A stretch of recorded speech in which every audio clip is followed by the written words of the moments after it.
ආයුබෝවන් සුබ දවසක් සිදු දෙනාටම. ඉතින් අද අපි අදත් කරන්නේ ඩෝසර් එක HF400 කම්පියුටර් ඩෝසර් එක වෝටර් පම්පයක් ගලවන්න හදන්නේ රිපෙයාර් එකට. ඒක ලීක් කරනවා. ඉතින් මේ තියෙන්නේ අපි දැන් මේ ඒරියා එක ක්ලියර් කරගෙන ඉවරයි. ගලවලා ඉවරයි කැලි ටික.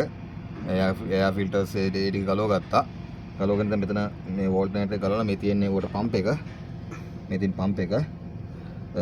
දැන් එයා අපි ඕල්ටර්නේටර් ගලවලා ඉවරලා අයින් කරලා ඊට පස්සේ පොම්ප ගලවන්න තමයි හදන්නේ වෝටර් පම්ප් එක. හරි ඔයාලා වීඩියෝ හොඳයි කියලා දෙනවා නම් ලයික් එකක් කමෙන්ට් එකක් දෙන්න. මාව මට සපෝට් එකක් දෙන්න. සබ්ස්ක්‍රයිබ් කරලා පේජ් එක ෆලෝ කරලා ඉතින් ෆලෝවර්ස්ලාත් දැන් ඉන්නවා 7000ක් විතර ඉන්නවා. ඉතින් තව ටිකක් ෆලෝවර්ස්ලා આવුත් හොඳයි කියලා හිතනවා. ඉතින් ඔයාලගේ මගේ වීඩියෝ හොඳයි කියලා හිතනවා නම් ඔයාලට මට මාව ෆලෝ කරන් යන්න. ඉතින් බොහොම ස්තුතියි. සුබ දවසක්.